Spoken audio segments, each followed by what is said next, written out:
judges and friends. I am here to speak a case. The topic about this house would require quality candidates to pass the political competency test in order to run for office. Today, I will explain why this idea is not a good one. The government said that the big problem is political nihilism and it's about public distrust in government, and I agree with the idea. It's clear that the government has a responsibility to reduce harm in societies, but when it comes to a competency test, it's not just a valid way to measure leadership.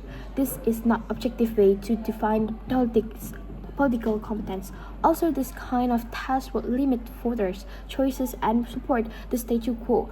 Even if someone has knowledge from studying or passing a test, it doesn't always mean that can apply it well in real life. Today, the opposition team strongly reject the motion this House would require the competency test for political candidates.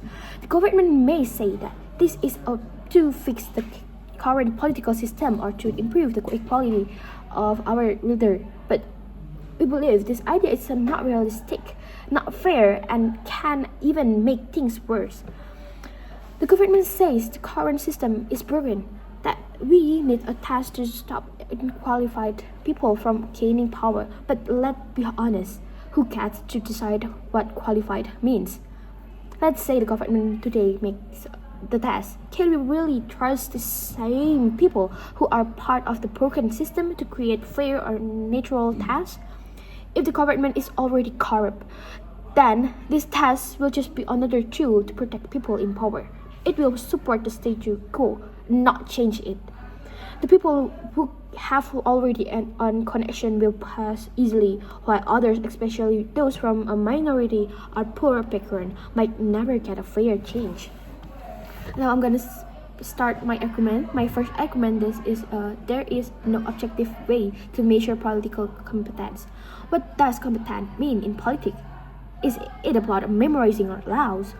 Speaking well, having a degree? There's no one right answer. A test cannot measure empathy, leadership, increases, or how well someone with the people. Just because someone passes a written test, it doesn't mean they can lead a country. In fact, we have seen many leaders who were educated pass many exams but still terrible decisions in real life. The second argument there is it limits further choices and weakness democracy. One of the most important part of democracy is letting the people choose their leaders, but even the people who pass the test can become candidates. That means many potential leaders will be blocked before the election even start.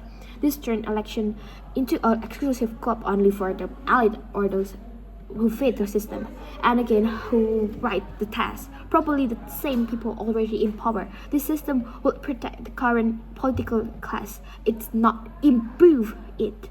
And then the third argument, good knowledge doesn't mean good leadership. Knowing fact or politics is different from being a strong and honest leader. Even if someone knows the theory, that doesn't mean they can apply it under pressure or that they will act in the people's best interest. Many current politicians look like smart on paper. They speak well, know the law, but still abuse power.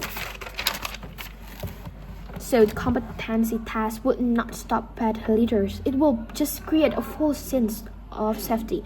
Ladies and gentlemen, before I end, let me remind you of one thing that should never be forgotten.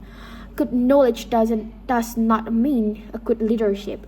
Leadership is not a classroom. It is about passing written exam, memorizing political theories, and giving perfect answer. It is about action. It is about understanding people, solving real problem, and making a hard decision, not just knowing the right one. We seen political with the degree and fancy titles still fail the people. We've seen smooth talkers with high test scores still lie, still steal, still lead with arrogance, not with heart. So let us ask, what does this test truly measure? It doesn't measure courage. It doesn't measure integrity. It doesn't measure real leadership. Instead, it built a wall that blocks ordinary, passionate people from stepping forward. It limits our choices. It protects the status quo, the same broken system that the government admit is failing.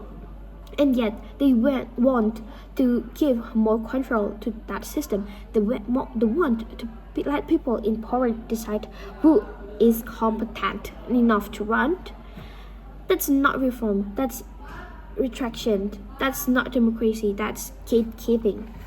Real democracy means trusting the people, not testing their choices.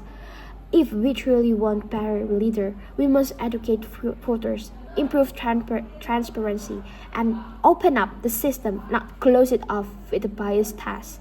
So today, we stand for fairness, we stand for freedom, and most of all, we stand for the people's right to choose.